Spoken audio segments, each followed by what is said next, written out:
नमस्कार। मैं doctor Hariom, retired principal scientist CCSHASR। आज हम डिस्कस करेंगे कि प्राकृतिक खेती में जैविक खेती से और रासायनिक खेती से कीट व बीमारियां कम क्यों आते हैं, क्या कारण है। देखिए, जो प्राकृतिक खेती का अनुभव है मेरा भी और किसान भी जो आते हैं मेरे पास ट्रेनिंग लेने के लिए, कि प्राकृतिक खेती में जो फसलें हैं, जैसे अनाज की फसलें हैं, दाल की फसलें हैं, तिलहनी फसलें हैं और फ्रूट क्रॉप्स की बागवानी की फसलें हैं, इनमें कोई भी समस्या नहीं है जहाँ तक कीट और बीमारियों को कंट्रोल करने का सवाल है। देखिए, सब्जियों में थोड़ा हमें काम करने की ज़रूरत है।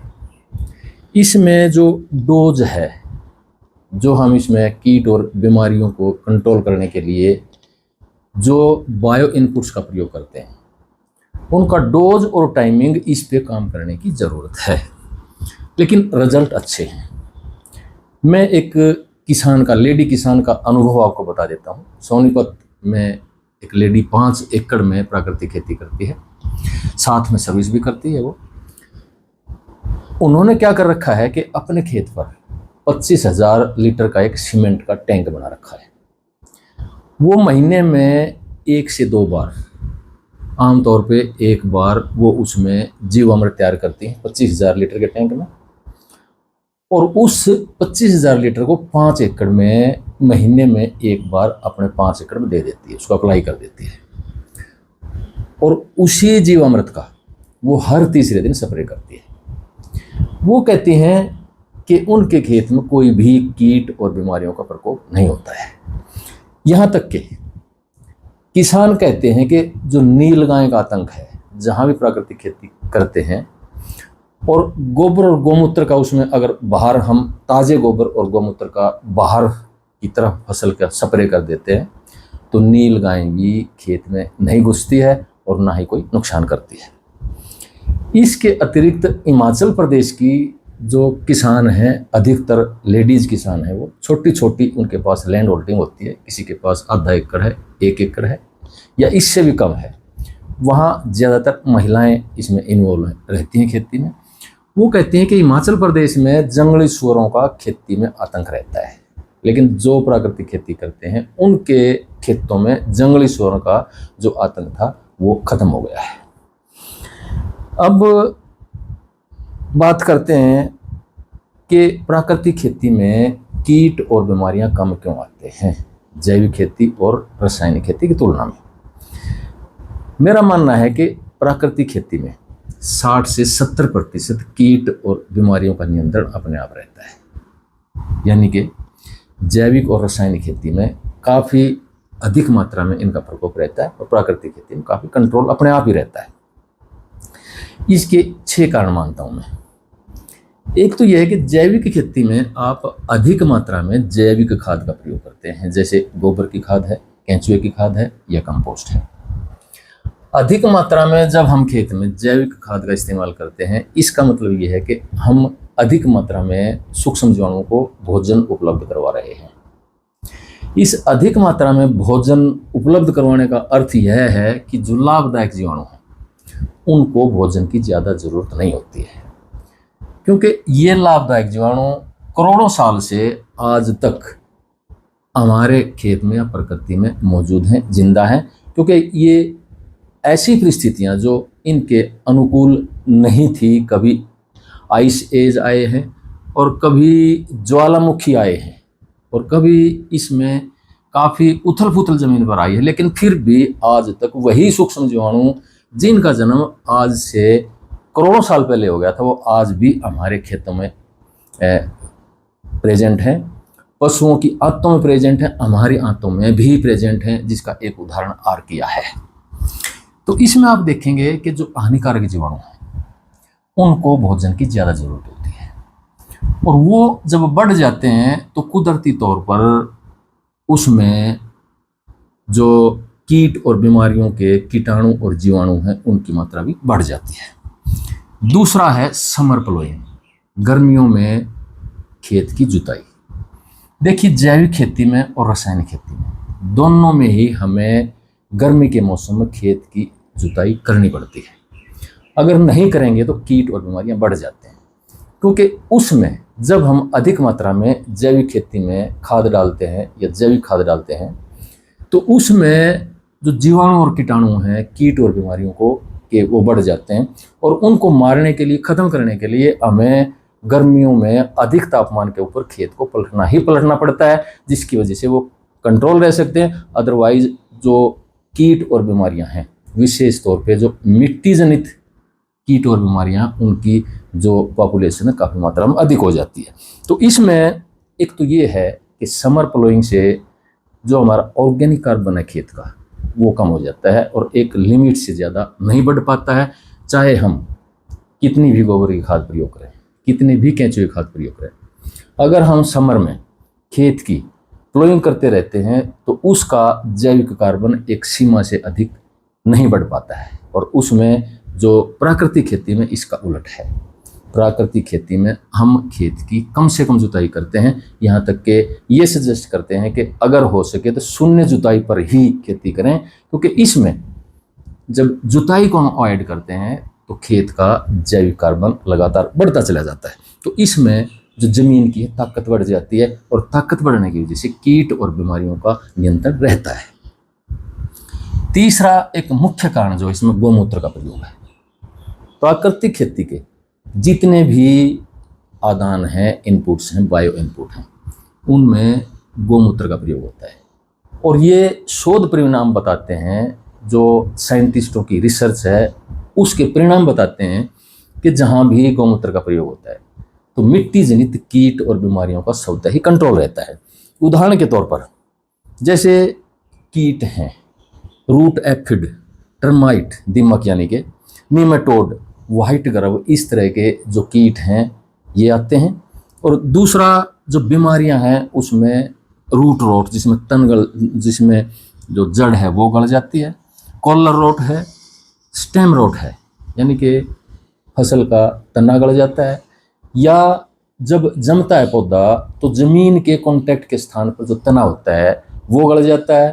तो इसमें जैसे मैंने बताया कि कॉलर रोट या स्टेम रोट, यहाँ तक कि शीथ ब्लाइट, इनका कंट्रोल अपने आप ही रहता है। और विल्ट जो एक सभी फसलों में एक मेजर समस्या है कि जब भी नमी बढ़ जाती है या मौसम जैसे चमासे का आता है, बारिशें शुरू हो जाती हैं, अगर मिट्टी में जीवाणु कीटाणु अधिक हैं तो जो बीमारी करने वाले पैथोजन हैं वो बढ़ जाते हैं, रूट गलने लग जाती है और जो खड़ा खड़ा पौधा उसमें सूखने लग जाते हैं, जिसको विल्ट की वजह से फसलों का नुकसान होता है। तो इस तरह के जो कीटाणु और जीवाणु हैं वो जब हम गौमूत्र का प्रयोग करते हैं तो इनका अपने आप ही स्वतः ही कंट्रोल रहता है। काफ़ी मात्रा में ये रिसर्च अवेलेबल है। अब चौथा पॉइंट है कि प्राकृतिक खेती में जो लाभदायक जीवाणु हैं उनकी मात्रा बढ़ जाती है। जैसे ट्राइकोडर्मा है, सूडोमोनास है, बेसिलस, मेटाराइजियम, बवेरिया, माइकोराइजा, ये और दूसरे नाइट्रोजन फिक्सर भी, ये प्राकृतिक खेती में अपने आप ही खेत में बढ़ जाते हैं और बाहर से हमें इनका इनोकुलम लेकर के डालने की खेत में ज़रूरत नहीं है। क्योंकि जैविक किसान क्या करते हैं कि इनका बहुत यूज करते हैं, क्योंकि जैविक खेती में जो बीमारियां अधिक आती हैं उसके कारण इनका प्रयोग बाजार से खरीद कर किसानों को करना पड़ता है। और आप सब जानते हैं कि बाजार में कई बार ऐसे प्रोडक्ट मिल जाते हैं जो सही नहीं होती है जिनकी गुणवत्ता, और वो अगर खेत में आप डालेंगे तो उनसे हमारे खेत में जो हमने मेहनत की है सूक्ष्म जीवाणुओं को बढ़ाने की वो भी बर्बाद हो सकती है। इसके अतिरिक्त सूक्ष्म जीवाणुओं में माइकोराइजा है। माइकोराइजा एक सिम्बियोटिक माइक्रोब है जो पौधे की जड़ों पर बैठ जाता है और उसको कवर भी कर लेता है बाहर से, और वो कीट और बीमारियों से पौधों की रक्षा करता है। तो इसमें जब हम खेत की जुताई करते हैं, जैसे जैविक खेती में करते रहते हैं, हर फसल से पहले भी जुताई करते हैं, लेकिन प्राकृतिक खेती में ये जो माइकोराइजा है ये अपने आप मल्टीप्लाई करता है, क्योंकि ज़मीन के नीचे जड़ों के क्षेत्र में इसने मल्टीप्लाई करना होता है। और अगर हम बार बार खेत की जुताई करते हैं तो इसका घर टूट जाता है, तो जो राइजोस्फीयर में और जो मिट्टी के नीचे इसका मल्टीप्लिकेशन होता है वो कम हो जाता है, और जिसकी वजह से जो ये पौधे के लिए लगभग हर तरह का काम करती है। हर तरह से कोई भी ऐसा काम नहीं है जो माइकोराइजा पौधे की मदद नहीं करती है। अब इसमें माइक्रोराइजा और एक काम करती है कि ये दूसरे सूक्ष्म जीवाणुओं के साथ सहयोग करती है। उदाहरण के तौर पे राइजोबियम जो दालों में जड़ों पे बैठ के नाइट्रोजन फिक्स करता है, जो ग्रंथियां बनाता है। अजोटोबैक्टर, एजोस्फिरिलम, ये दोनों जो राइजोस्फीर है या मिट्टी है उसके अंदर ये नाइट्रोजन फिक्स करते हैं। एटमॉस्फेयर की जो वायुमंडल की जो 78% नाइट्रोजन उसको फिक्स करते हैं। और स्टडीज में ये पाया गया है कि माइक्रोराइजा इन जैसे सूक्ष्म जीवाणुओं जैसे राइजोबियम है, अजोटोबैक्टर है, एजोस्फिरिलम है, इनके साथ मिल करके ये कंप्लीमेंट्री रोल अदा करती है। ये राइजोबियम की मदद करती है, अजोटोबैक्टर की मदद करती है, और वो अजोटोबैक्टर और राइजोबियम होते हैं वो माइक्रोराइजा की मदद करते हैं। तो इस तरह से एक दूसरे के सहयोग से ये न्यूट्रिएंट्स की अवेलेबिलिटी बढ़ाते हैं और पौधे की कीट और बीमारियों से रक्षा भी करते हैं। 5वां पॉइंट है माइक्रोन्यूट्रिएंट्स। देखिए जो जैविक खेती है, जैविक खेती के कारण अब मार्केट में माइक्रोन्यूट्रिएंट की भरमार हो गई है।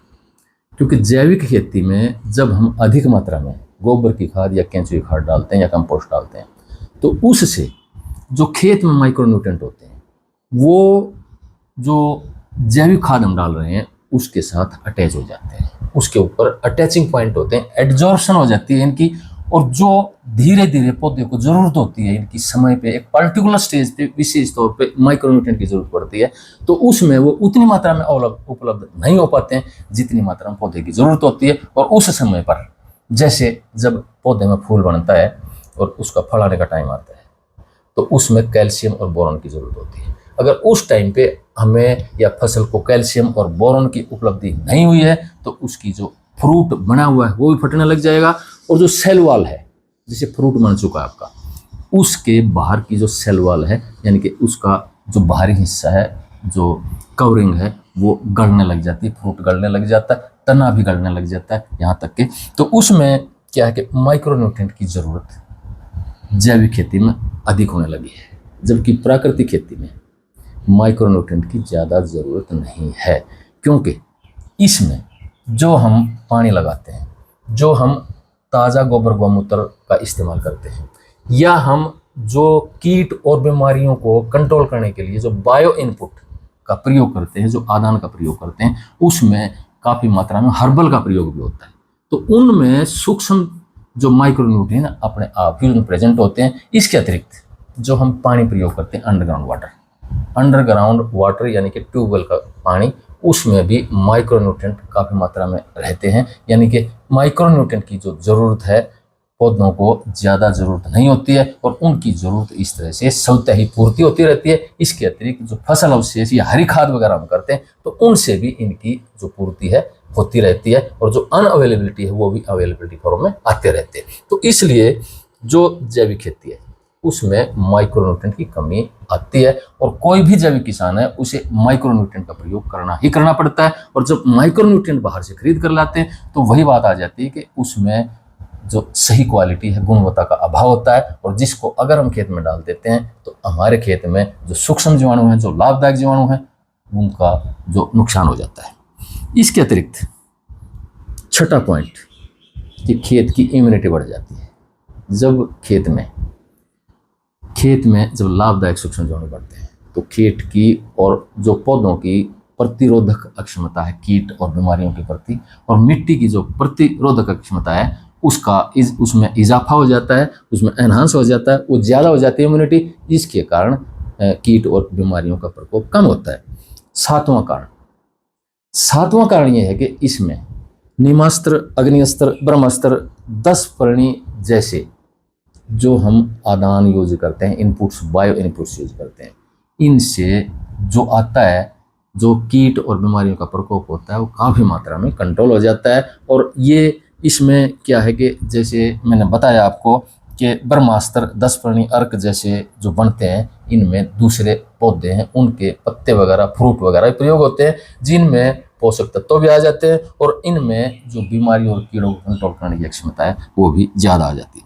तो इस तरह से ये 7 पॉइंट, इनकी वजह से जो प्राकृतिक खेती है उसमें कीट और बीमारियों का जो प्रकोप है बहुत ही कम हो पाता है, अपने आप ही 60 से 70% कंट्रोल रहता है। जबकि मैं जैसे शुरू में बताया आपको कि सब्जियों में थोड़ा हमें काम करने की ज़रूरत है, बाकी किसी भी फसल में कीट और बीमारियों की कोई विशेष समस्या नहीं है।